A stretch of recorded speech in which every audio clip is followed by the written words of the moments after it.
The city skyline sparkled in the distance as banners waved in the summer breeze, welcoming entrepreneurs, media, and elite athletes to the most anticipated endurance triathlon of the year, sponsored by Orion Tech, with $1 million strategic partnership promised to the winning team. Cameras clicked, influencers posed, and CEOs laughed over champagne. But John stood silently at the registration counter, dressed plainly, holding a folded race bib in his hand. No brand logos, no fanfare, just a calm stare. He hadn't come for the prize, not really, he came for closure. A staff member reached out to hand him his race kit, but before he could take it, the crowd stirred. High heels clicked against the pavement, gasps followed. Sophia arrived. Draped in a branded white performance jacket, sunglasses perched on her flawless face, she walked in confidently, arm locked with a tall, muscular man, Ryan, Orion's golden athlete, her company's new ambassador, and the man she had quietly replaced John with over the past 6 months. John's chest tightened, but he said nothing. Sophia had always been good at appearances, and she was playing it now to perfection, laughing a little too loudly, brushing Ryan's shoulder as they approached the booth. Then she spotted John.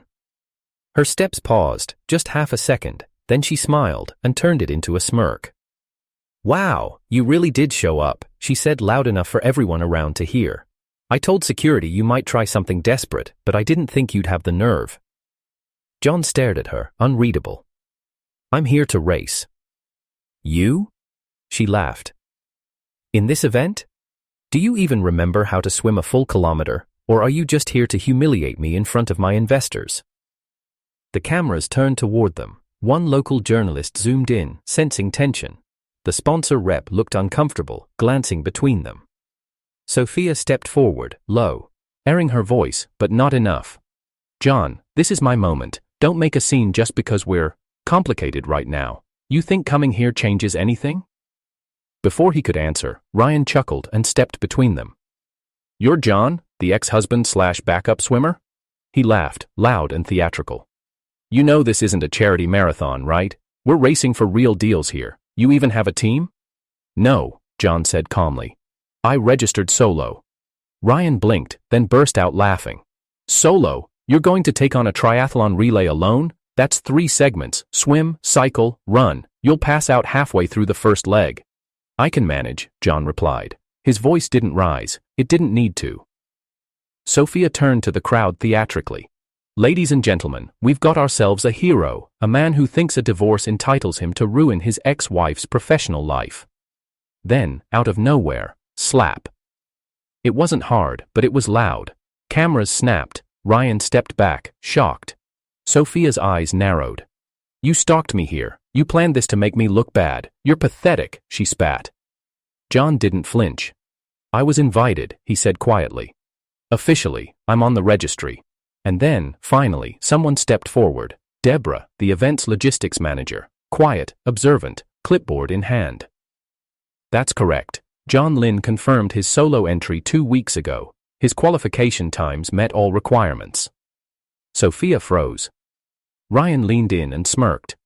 "Tell you what, champ, since you're feeling bold, how about a friendly wager?"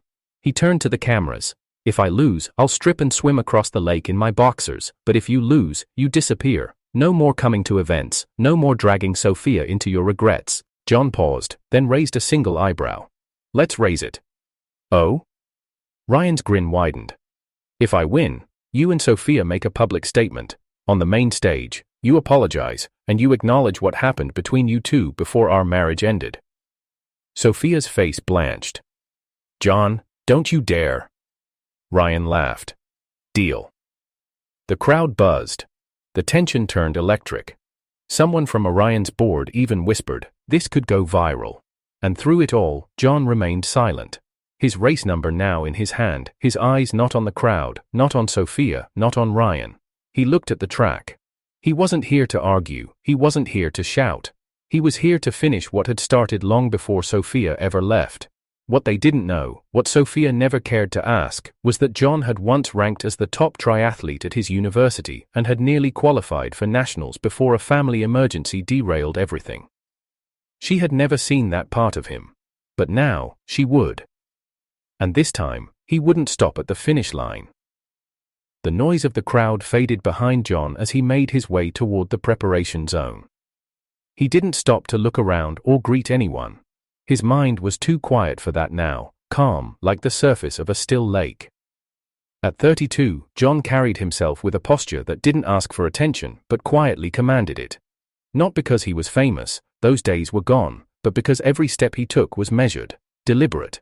The way endurance racers are trained to move, efficiently, quietly, relentlessly. Years ago, he was on track to become a national triathlon contender. College scouts had fought for him, sponsors had offered contracts. Even elite trainers whispered about Olympic potential. But all of it ended in a single week, when his father was hospitalized after a car accident and John had to drop out to take care of his younger siblings. He never went back to racing. And Sophia had never once asked why. She'd met him after the headlines faded, after he gave up the sport and shifted to running back-end logistics for mid-sized tech companies. Quiet work, stable. Unimpressive to most, especially to someone like Sophia. She had always loved the spotlight. At 29, Sophia looked like she belonged on the cover of a business lifestyle magazine.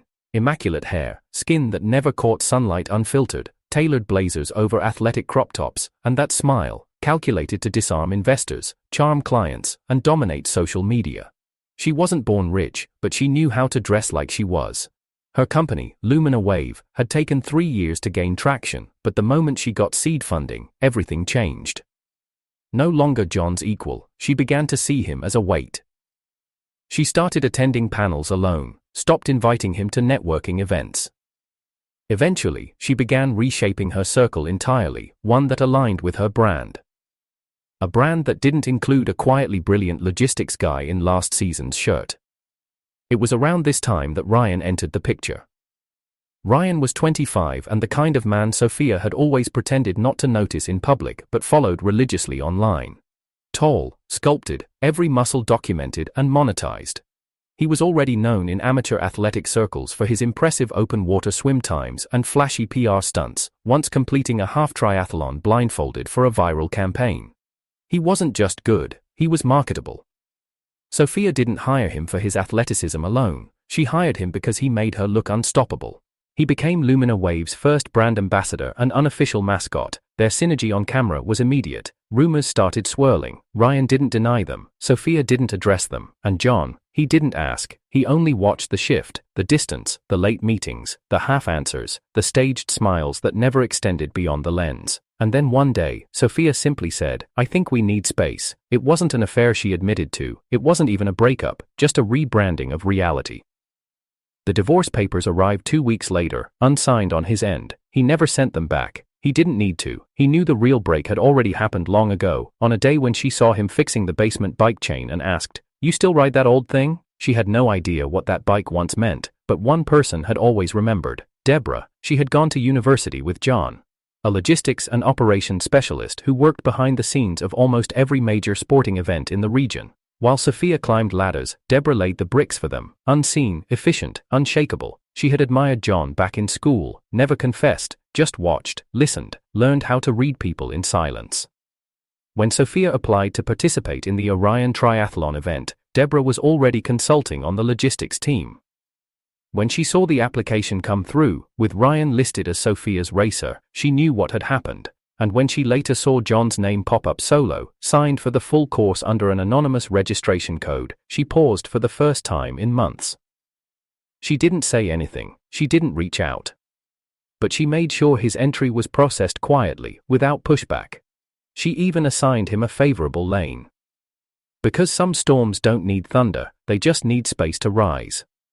The event, officially titled the Orion Legacy Invitational, was hosted annually to award-won standout tech firm a $1 million co-development deal. The catch? To win the deal, CEOs had to present their business plans and field a racing team to compete in a grueling 3-leg course, a 1-kilometer lake swim, a 40-kilometer technical cycling loop, and a 10-kilometer desert edge run. Sophia had no intention of losing. She had spent months preparing. Her investor deck was airtight, her media kit was polished, Ryan had trained with ex-Olympians, her makeup artist had already blocked off time for post-victory photos. In her mind, the only threat was perception, and John was that threat. Ryan didn't know much about John, just that he was the boring ex who used to do taxes or paperwork or something. When he saw him at registration, standing alone without a team, Ryan grinned. Easy win. But there were things Ryan didn't know. John had never stopped training, not completely. While Sophia slept late and traveled for influencer panels, John ran before sunrise. He biked in silence, swam in open lakes instead of crowded pools. No witnesses, no announcements, just discipline. His body wasn't flashy, but it was efficient, durable, made for suffering in silence. He didn't have followers, but he had form. And now, he had a reason. Ryan, for all his confidence, lacked restraint. He was a sprinter in a long game. His technique was photogenic but wasteful. He'd never been tested under real duress, and Sophia had no idea how fragile he truly was, because all she had ever seen was the highlight reel. That's why this mattered. This wasn't a race for medals or partnerships. This was the silent proving ground, and the stage was built by people like Deborah, who watched the stage lights flicker and finally saw someone ready to burn brighter than all of them. Sophia may have had cameras. Ryan may have had momentum, but John had something none of them could measure. Patience sharpened into precision. Humiliation turned into purpose. And a memory of silence, when Sophia laughed at the one part of his life he had never shared. Now, the crowd waited, the cameras clicked, teams stretched, clipped helmets, adjusted hydration belts. John stood alone at the far edge of the staging line, adjusting his watch, his mind already calculating zones, cadence, split times, and transition points. The announcer's voice rang out. Final call for all lead participants to report to lane positions, 10 minutes to start. Sophia adjusted her sunglasses and leaned into Ryan. Just remember, beat him, whatever it takes. Ryan smirked. He won't even finish. Deborah glanced at them from her headset station and said nothing. But in the quiet space between countdown and chaos, she looked toward John and thought to herself, he's not here to finish. He's here to end something. John's presence at the Orion Legacy Invitational triggered instant panic within Sophia's meticulously orchestrated narrative.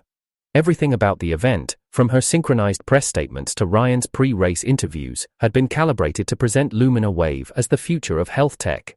And now, standing 30 feet away from the sponsor tent, the man she'd so see, artfully erased from her narrative, was suddenly back. Worse, the cameras had already caught them in frame together.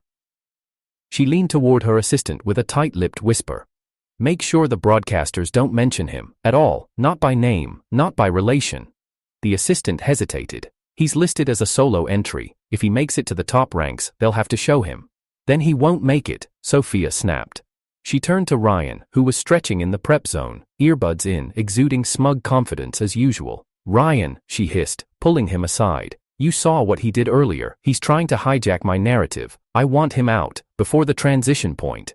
Ryan pulled out one earbud. You want me to crush him? On camera? Yes, she said, expression unflinching. Clean, fast, humiliate him early, and he'll back out. Trust me, he doesn't have the stamina anymore. Ryan cracked his neck and rolled his shoulders. Please, he's what, 32? That's ancient in athlete years. I'll be halfway through the bike loop before he even figures out how to open his goggles. Sophia offered a performative smile and returned to her cluster of sponsors and influencers, masking her unease. She had carefully crafted this comeback campaign for months, and John's presence was not part of the script. Every minute he stayed in the frame risked the one thing she feared most, reminding people she once married a man who didn't fit the mold. Elsewhere, a different kind of whisper started spreading, among the CEOs. You see him? That guy in lane 7, racing solo? Who enters an endurance triathlon alone against professionals? Some laughed, others bet. One of the apparel sponsors smirked. He probably got dumped and thinks this'll win her back. It didn't help that John looked ordinary, no branding on his gear, no team logo, just streamlined black and gray, a silent silhouette in a circus of color. Even the broadcast commentator noted it. Looks like we've got a rogue athlete today, no backers, no team, but somehow still standing at the start line. Do we know who he is? The co-commentator asked. No official sponsor attached, he's listed as an independent. That was enough to set social media ablaze. Clips circulated, memes appeared. Some called him the X with a death wish, others titled him Mystery Man. Ryan saw the attention too, and used it. Walking toward John with 2 cycling shoes in hand, he stopped in front of him like a coach addressing a clumsy trainee. "Here," he said. "You'll need these. Clip-ins. Yours look like street trainers. This is a professional event, not some divorce therapy hike." John looked at the shoes, then at Ryan. "No thanks." Ryan raised an eyebrow. "Don't be stubborn. I get it. You want to prove something. At least do it without embarrassing yourself." John's voice was level. "I'm not racing to prove anything to you." Ryan leaned in, voice lowering. "Then what? You think you're gonna impress her? Make her regret leaving? Man, you're already a punchline." The nearby crowd chuckled. Sophia, watching from a distance, smiled approvingly. Deborah, across the staging area, heard none of the exchange, but she saw John's reaction, unmoved, unshaken. She made a note on her tablet and quietly updated the pace-tracking algorithm to monitor him more closely. Back on the field, Ryan made one final flourish, holding up a bright yellow swim cap. "Tell you what," he said loud enough for the crowd, "let's make it fun. We race head-to-head in the swim. If I win, you quit after that leg and never show your face at these events again." The crowd stirred. John stared for a moment. "And if I win?" Ryan blinked. "You won't." "But if I do?" Ryan scoffed. "Then, fine, I'll strip down and swim another lap naked." The audience burst out laughing. Phones cam. Up. Hashtags were typed before the handshake even happened. John nodded. "Let's raise it." Ryan tilted his head. "More?" John's voice was firm. "If I beat you overall, across all 3 legs, you and Sophia make a public statement. You tell everyone when your relationship started, publicly, no PR spin." Sophia's face was drained of color. Ryan hesitated. "That's ridiculous." "You said it yourself," John replied. "You'll be done with your bike lap while I'm still stretching." Sophia stepped forward. "John, don't be childish. You're turning this into a circus. If you lose, you'll be a meme for the rest of your life." John looked at her for the first time that day. "I already was." Silence. The commentator's mic picked it up. The audience froze. Ryan, feeling the tension twist, forced a grin. "Fine, deal, but when you collapse halfway through the run, just remember, you asked for it." The staff began assigning final positions. The athletes took their places. From the sidelines, CEOs placed bets. 10 grand on Ryan. 20 on Lumina Wave's relay team. No way that solo guy finishes the swim. Deborah stood quietly as the system lit up with real-time odds. She didn't bet, but she added a personal comment in John's athlete file. "Silent variable, watch transitions closely."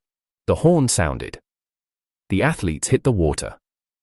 Ryan surged forward like a torpedo, arms slicing, form flawless. John slipped in silently behind him, his pace consistent, no showmanship, no splash. The broadcast focused on Ryan, calling out his strokes, his form, his aggression. John was barely mentioned, until the first buoy checkpoint. Deborah, monitoring from the analytics tent, leaned in. "Who's pacing at 128 per 100 meters? The technician checked. "Solo entry, John Lynn." She narrowed her eyes. "Keep the camera on him." The second buoy came. Ryan still led, but his breathing changed. Sharper now, less efficient. At the third checkpoint, John began gaining. "What the hell?" murmured one of the sponsors. Ryan's strokes grew erratic. He glanced behind, just a flash, and saw John less than 5 body lengths back. Sophia, watching the display, clenched her fists. He's not supposed to be this close. The final leg of the swim turned into a chase. By the time Ryan reached shore, John was seconds behind. The crowd gasped. "He's still in it. He's keeping pace." Ryan yanked off his goggles, chest heaving. John emerged behind him, calm, composed, not even winded. Sophia ran to Ryan. "Pick up the pace on the bike, crush him now." John moved silently to the transition zone, grabbed his helmet, clipped in with standard pedals, no upgrades, no sponsors, and mounted his borrowed bike. The data display lit up on the broadcast screen. Cadence, 92 RPM, power output, 280 watts steady, heart rate, low zone 2. Deborah stared at the numbers. "This is not amateur data." The analyst looked at her. "Who the hell is this guy?" She smiled. Someone who doesn't need to win loud. Across the venue, another bet was placed. Not money this time, but respect. And John had just earned it. John's legs moved like clockwork, his cadence was steady, consistent, his breathing stayed low and regulated, and he remained seated through the first rolling climb while many around him stood up to hammer their pedals. He wasn't here to impress the crowd. He wasn't trying to overtake anyone, not yet. He was here to last. His mind wasn't quiet though. Every time he glanced at the LED marker on his handlebars, every split-second flash of Ryan's back ahead of him, it pulled him deeper into memory. The garage back home, the bike rack that collected dust, the races he watched on muted screens while Sophia lounged on the sofa scrolling through product pitches and makeup reels. The day he found an old racing certificate folded into a book. The look she gave him, mocking, indifferent. "You still think you could have been someone?" she had asked, not even joking. That sentence never left him. Now she was on his earpiece. "This is embarrassing, John," Sophia's voice crackled over the line. "The entire board is watching this live. You're making a complete fool of yourself." He didn't answer.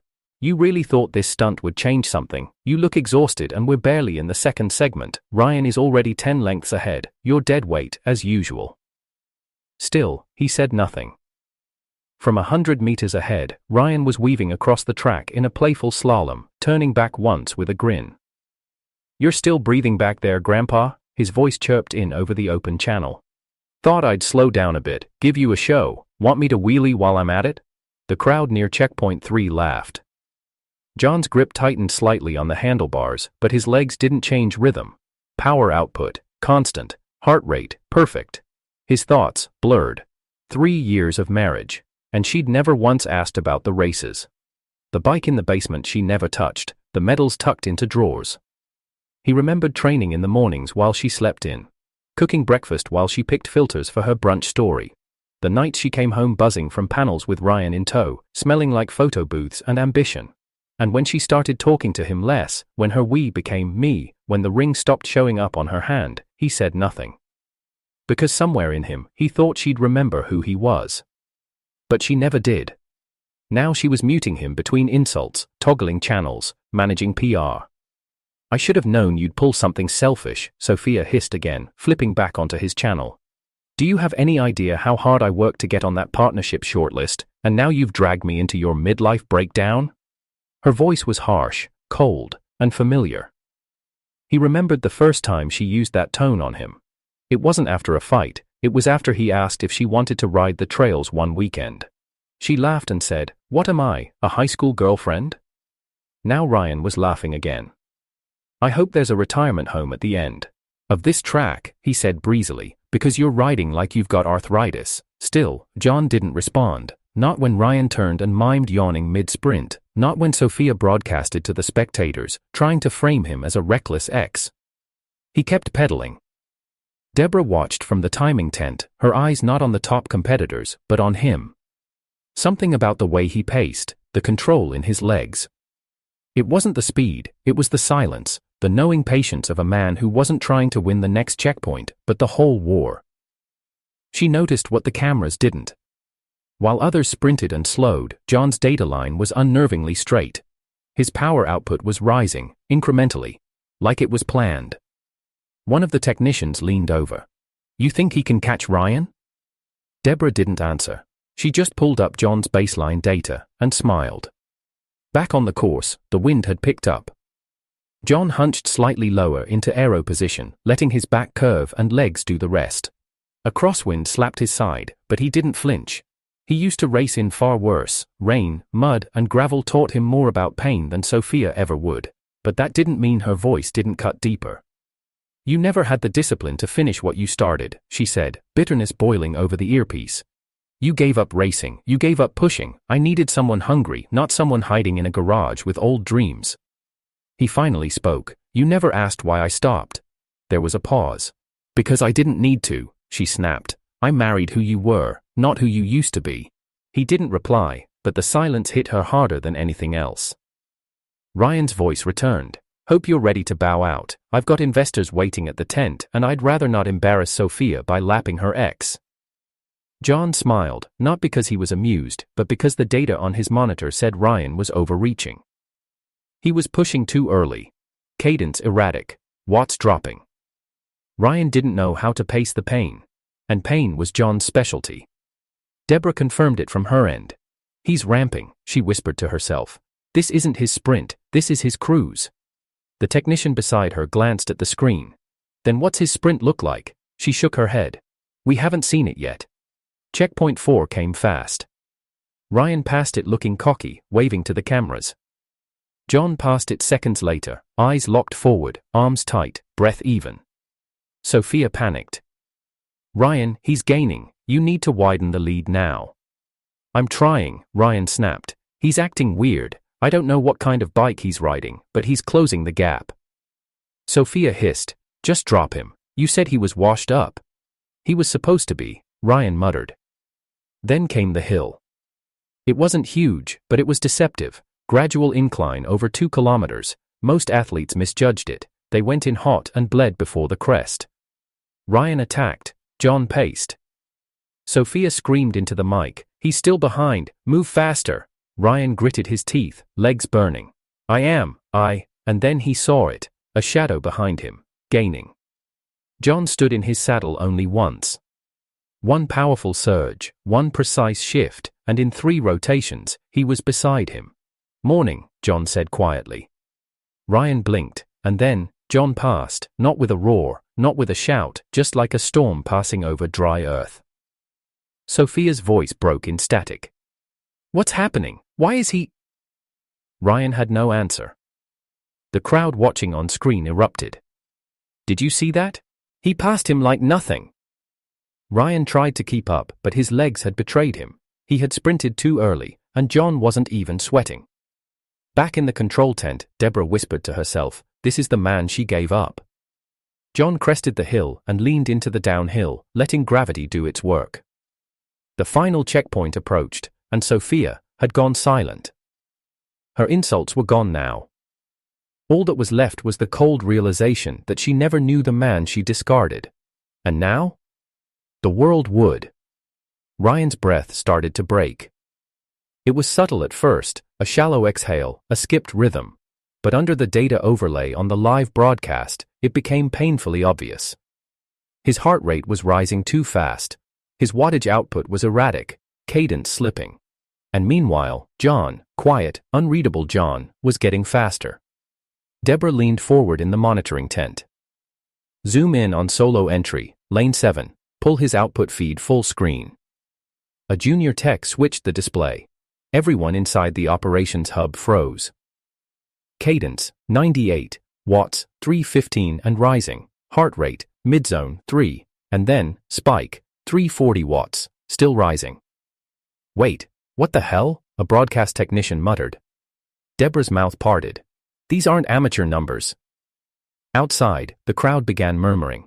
Investors and media reps who had previously chuckled at the ex-husband entry now looked nervously at their betting slips. Who is this guy again? One CEO asked. Some divorced logistics guy, no one famous. He's catching Ryan. Another voice, quieter but urgent. You saw that cadence? That's pro level. At the 31-kilometer mark, John passed the next checkpoint with barely a second of deviation in pace. The wind was stronger here, but he stayed tucked, balanced. Ahead of him, Ryan was shifting in the saddle, trying to ease pressure from his burning thighs. He turned back and saw John closing in. He blinked hard. No way. No one closes a gap this late in the game without a draft line. There was no team behind him, no windbreak, and yet, John was accelerating, not in a burst, in a slow, climbing wave. Back in the sponsor tent, Sophia stood frozen in front of the broadcast screen. This can't be happening, she whispered. A partner beside her leaned in. Didn't you say he was retired? He is. Then why does he look like a machine? Sophia didn't reply. Because she didn't know, she never asked, not when they were married, not when she left, not even when he registered for the race. She never once asked if he still trained. And now she was watching everything unravel. At the base of the final hill segment, John's telemetry spiked again, not uncontrolled, measured. He was shifting gears perfectly, climbing without jerking. One of the sport commentators muttered into their mic, "That's national rank form." Another host blinked, "He's not even breathing heavy." Sophia snatched her phone. She opened the internal betting app tied to the event's fundraiser system. John's name glowed under solo entry 720 to 1 odds. She scrolled, there, plain as day, one bet, John Lynn, on himself, $10,000. The crowd hadn't noticed, but she had, and it made her stomach twist. John had bet on himself. Ryan's breathing was now audible through the live feed. "Come on," Sophia whispered. "Hold him off, just hold him off." John overtook the next cyclist with ease. Now only Ryan was left ahead. Deborah crossed her arms in the analytics tent. Final split is 6.2 kilometers, flat. If he holds this pace, he'll overtake within 3. "He's not going to hold it," one analyst said. "He's going to increase it." She nodded slowly. "Exactly." At kilometer 36, John shifted gears again, then stood on the pedals. The change was instant. His frame compressed, shoulders lowered, elbows locked, and the cadence went from 98 to 104. His pace increased to 41 km/h. Ryan's rear wheel came closer and closer until John could see the logos on his socks. The crowd roared. Sophia looked like she'd seen a ghost. "Ryan, he's behind you," she screamed into the mic. "You have to push." "I can't," Ryan barked, choking on air. "My legs are fried." "Then sprint," she demanded. "He can't beat you. Do you understand what this does to my brand?" But Ryan couldn't hear her anymore. He was busy trying not to vomit. John crept up beside him like a shadow. Their eyes met. Ryan mouthed something, maybe a plea, maybe a curse. John didn't react. He simply pedaled harder and passed. In full view of the drones, cameras and monitors, John pulled ahead with devastating silence. The crowd erupted. The commentators were stunned. What did we just witness? He overtook him like Ryan was standing still. He's not racing, he's dissecting. Deborah leaned into the mic in her tent and said to the main producers, "Track all cameras to solo entry, priority focus, forget the rest." On screen, John passed the 40-kilometer mark and transitioned to the running segment. He slipped off his helmet with robotic efficiency, clipped into his running shoes, and was out the gate in under 20 seconds. Sophia stared at the screen, hands shaking. The divorce papers flashed in her mind. She had sent them 6 months ago. He never signed. She fumbled for her phone and toggled to John's private channel. "John," she said into the mic, breathless, "I know this is all a lot, but if we could just talk after this." He didn't reply. "I made mistakes, I know that, we both did. Maybe we rushed into separating. I mean, look at you. You're incredible out there." Still no answer. She cleared her throat. "Listen, if you stop now, just come back to the tent. We'll talk. I'll cancel the paperwork." The reply was soft, steady, and cruel in its honesty. That offer expired. Sophia froze. And John ran. His first lap was smooth, his stride crisp, no limp, no drag. He didn't show fatigue, only acceleration. By lap 2, he was 5 minutes ahead of the next fastest solo entry. By lap 3, CEOs who had mocked him were whispering his name. By lap 4, Sophia's entire PR team had switched their footage to follow him. Someone in the broadcast booth whispered, "Is he even human?" In the final stretch, John looked like he was floating, each step an insult to every arrogant prediction ever made about him. And then it happened. The final split screen on live feed. Sophia, crying silently in the sponsor tent. Ryan collapsed on the grass, the medical team hovering. John, arms down, face calm, crossing the finish line. No cheer, no scream, just a quiet exhale. And then a storm of noise. Thunderous applause, shouts, disbelief. He had not just finished. He had annihilated expectations. And Sophia's expression said everything. Regret, rage, recognition, too late. Deborah, watching it all unfold, leaned back in her chair and whispered the words no one else dared say.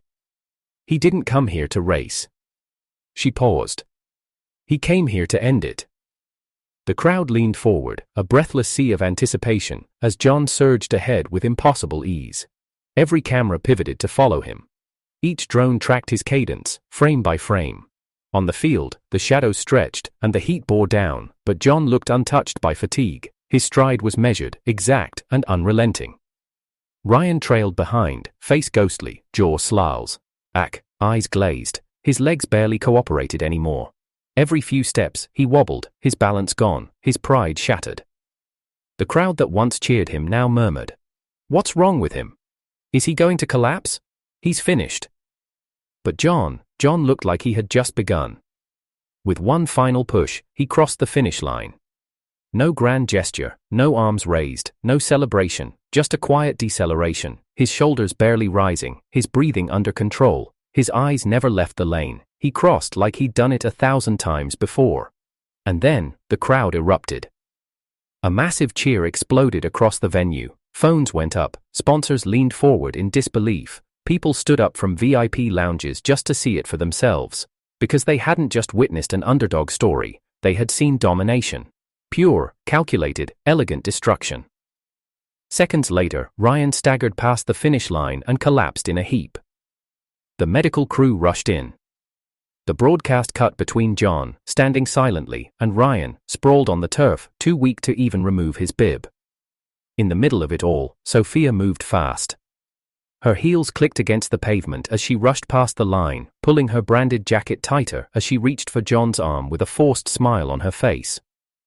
"John, that was incredible," she said, loud enough for cameras to catch it. "I always believed in you." John looked at her. Once, flatly. And turned his attention back to the data monitor. Sophia didn't flinch. She turned to the crowd, laughing through the tension. "What a proud day for Lumina Wave. We couldn't have asked for a better representative. John Lynn, everyone, our company's silent strength." A few hesitant claps followed. From across the venue, the VIP entrance opened, and out stepped Louis Kim, dressed in a black athletic suit, sunglasses pushed up into his hair, exuding lazy charisma with every step. The murmurs began instantly. "That's Louis Kim, young Master Kim himself. He came out in person? He doesn't usually attend the finish line." Louis made his way toward the stage, and as he reached the foot of the podium, he called out, voice smooth as glass, "John!" John turned. Louis grinned and held up a hand, then walked straight up and hugged him. The crowd gasped. Sophia froze. Louise turned to the reporters and spoke into the nearest mic. "In case there's any confusion, this man right here, John Lynn, is my older brother. And this entire race? Every camera, every opportunity, every deal?" He smiled wider. "It was all for him." Silence fell like a guillotine.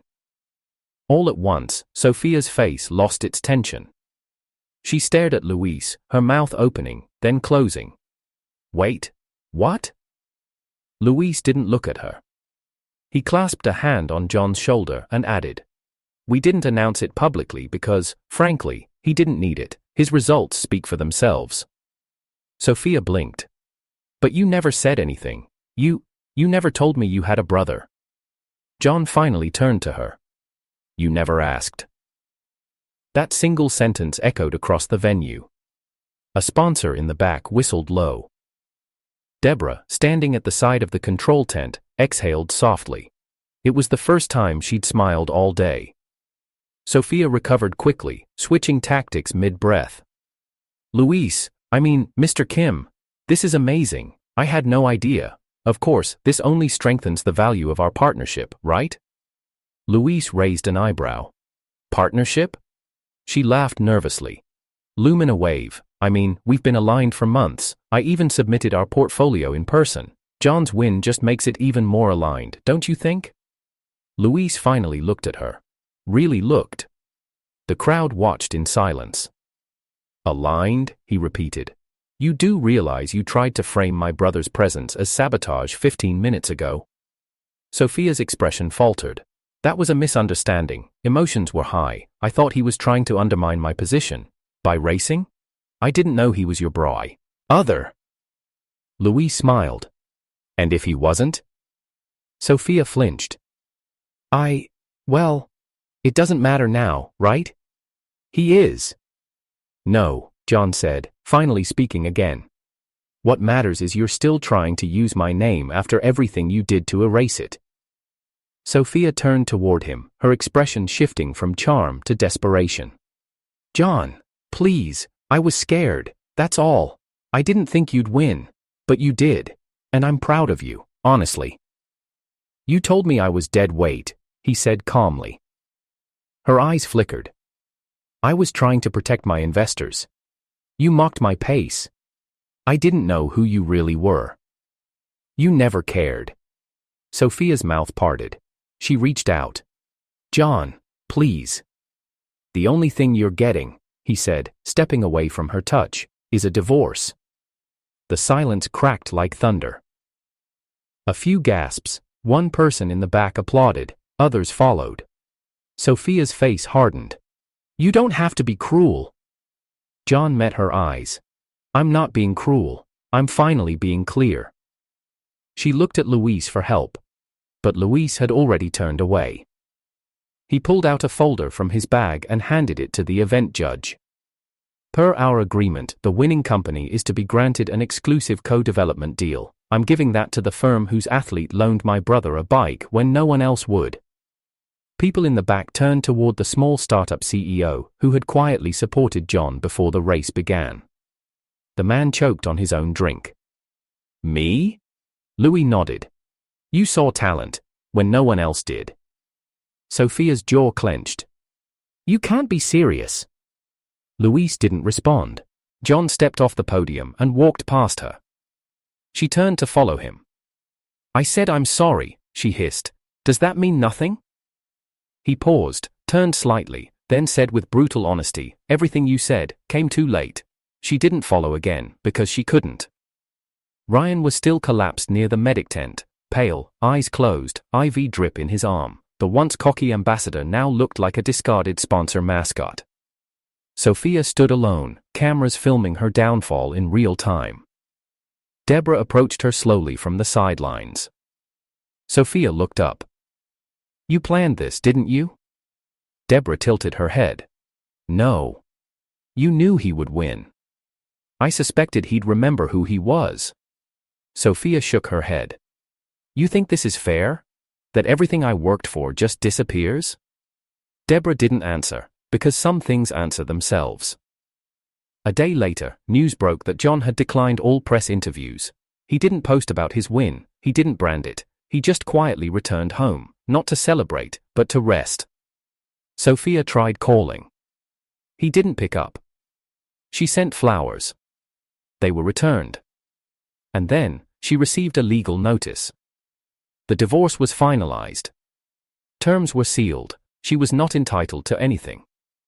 Later that month, Lumina Wave's investor pullout began. First 2, then 6. Within 60 days, the company collapsed. Ryan vanished from socials. And Sophia, once the face of future tech, was now a meme. A cautionary tale. Meanwhile, Luis officially announced the launch of a new sports tech division under the Kim brand. Its name? Silent Cadence. Its ambassador? John. The man who never needed to shout to be heard. And when he finally spoke, it was the finish line that listened. As the sun dipped lower over the lake, Ryan stood at the water's edge, face pale, jaw clenched, his hands trembling just slightly as he held the waistband of his tri-suit. A camera drone hovered above him. Reporters crowded the shoreline. Spectators formed a half-circle, phones raised. The footage was already streaming live, captions rolling at the bottom of every screen. Loser strips, swims, and quacks, the bet must be honored. John stood quietly behind the line, arms crossed over his chest. He hadn't asked for this scene, he hadn't gloated, hadn't mocked, hadn't even spoken. But silence from a man like him felt louder than applause. Ryan swallowed hard. Then he stripped. Top off, then the leggings. The crowd howled as he stood there, stripped to the neon briefs someone had handed him, embossed with a cartoon duck. Deborah, somewhere near the back, covered her mouth with her hand to hide the smile creeping in. The officials waved him forward. Start quacking, Ryan, someone yelled. And he did. Low at first, then louder. Quack, quack. He jogged toward the lake, dove in and began swimming with exaggerated duck-like strokes, tossing in quacks at intervals. Children on shoulders screamed with laughter. Investors filmed it gleefully. Commentators tried and failed to contain their amusement. One anchor whispered on air, "He'll never live this down." When Ryan finally emerged on the far side, he didn't look back. He grabbed a towel, disappeared behind a tent, and wasn't seen again. That was the end of the race. But not the end of the reckoning. Back at the finish line, the press turned their attention to Sophia. The CEO of Lumina Wave stood beside the branding wall, her face frozen in a half-smile that no longer served her. The crowd wasn't looking at her anymore. The logos on her suit jacket didn't matter, her own company's booth had already started clearing out behind her. Louise Kim stepped up to the mic. "Thank you all for joining us today," he said calmly. "We witnessed more than a competition, we witnessed clarity, grace under pressure, and integrity when it was least expected." He turned to John. "My brother is not a publicity tool," he said. "He's a man who was forgotten by an industry that values flash over foundation. Today, he reminded all of us what endurance really looks like." The crowd erupted again. Sophia clapped too loudly, too obviously, but nobody noticed. Louise continued. "As for the Kim Group's official partnership, we've chosen to move forward with Beryl Performance, the small company who offered John assistance without knowing who he was." Gasps broke out from the back of the field. The founder of Beryl, barely 30, visibly overwhelmed, stepped up shakily and took the handshake. His team wept behind him. Sophia's eyes narrowed. She walked over to Louise after the speech ended. "Louise, we should talk." He didn't look at her. She softened her voice. "I made mistakes. I know. But you and I both know Lumina Wave's architecture still has value. The investor loss is temporary. Let's be strategic here." Louise finally turned, eyes unreadable. "We already were." She opened her mouth, but he cut her off. "You want us to respect your brand," he said, "but you disrespected my family in front of millions." "I didn't know." "You didn't care," he said flatly, "and that's worse." She said nothing more. By the next morning, headlines exploded. The duck bet heard around the world. Dark horse. John Lin shatters expectations and partnerships. Louise Kim names estranged brother. Lead ambassador. Lumina Wave's collapse begins. Sophia's inbox was flooded. 3 sponsors pulled out. 5 investors paused funding. 2 board members resigned. By the end of the week, the company's valuation dropped by 38%. She tried damage control, press conferences, apologies, edited highlight reels, but the internet didn't forget. Screenshots of her scolding John at the registration booth went viral. A TikTok edit of Ryan's duck swim trended in 12 countries. John? He said nothing. He declined all interviews. He posted no victory photo. He simply released a one-line statement through the Kim Group. "Endurance isn't measured by how loud you are, it's measured by how long you last when no one's cheering." John Lin. That quote alone landed him a book deal, a speaking tour, an honorary ambassadorship with 3 national athletic programs. Within the month, John returned to the same quiet suburb he came from, where Deborah stood waiting near the trailhead by the riverbank, her eyes soft. "You ran it like a map," she said, watching him remove his smartwatch. "I've always known the route," he replied. "Just forgot I was allowed to take it again." She nodded. "You still ride?" He looked out at the horizon. "Every morning." Sophia tried calling twice. John didn't answer. Ryan tried messaging privately. John left it unread. By month 3, Lumina Wave was bleeding. Sophia appeared on a podcast, tears in her eyes, saying, "He was the love of my life, I didn't know how to support him." The internet called it performative. Her app lost 60% of active users in a week. One day, she opened her door to find a package, her own wedding photo returned, framed, untouched, but with a yellow post-it. "You married a future, not a person. J." She broke the frame in 2. Ryan eventually gave a single interview, stating, "It was just a dumb bet, everyone laughed, no hard feelings." But sponsors disagreed. His personal brand deals vanished. He attempted a rebrand under a lifestyle coaching program. It failed. He quietly moved abroad. Luis and John didn't comment. Beryl's performance tripled in value, landing a deal with several Olympic committees, thanks to footage of John using their prototype bike during his win.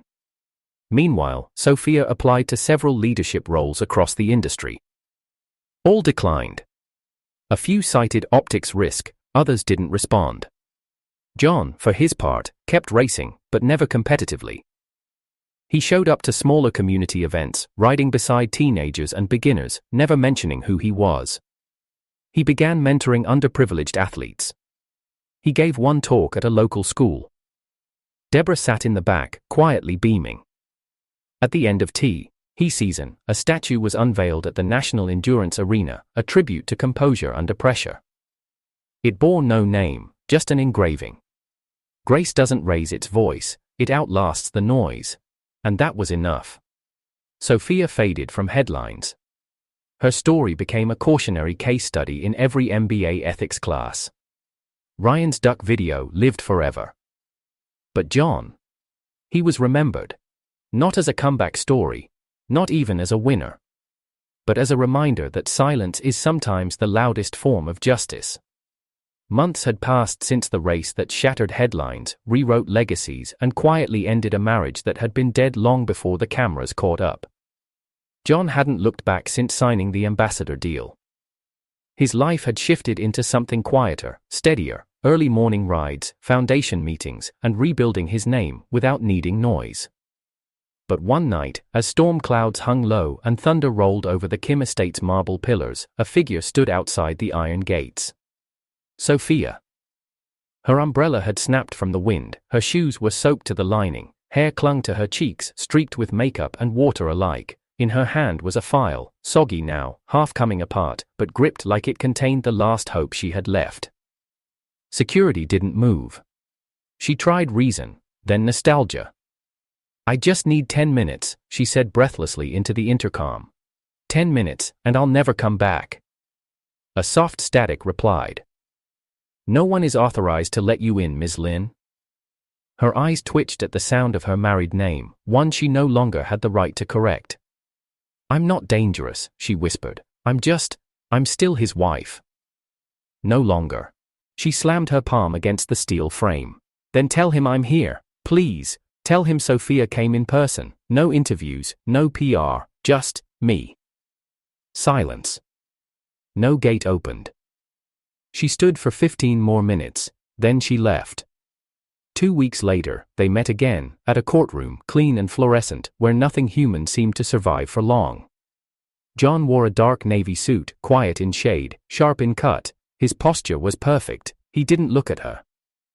Sophia arrived second, flanked by a lawyer who barely made eye contact with her anymore. Her movements were fidgety, her expressions overly rehearsed. When the judge asked if both parties were ready, she nodded too fast. Then came the statements. Her lawyer outlined an appeal to slow the proceedings, talked about mental health, then emotional damage, then betrayal, then sacrifice. Sophia dabbed her eyes like she was auditioning for something. When the judge gave her the floor, she stood, took one breath, and performed. "I know I made mistakes," she said, voice breaking halfway, "but I was scared of losing him, of becoming invisible beside someone so extraordinary. I let fear twist me, and I wish I could undo it." No sound came from John. Sophia pushed harder.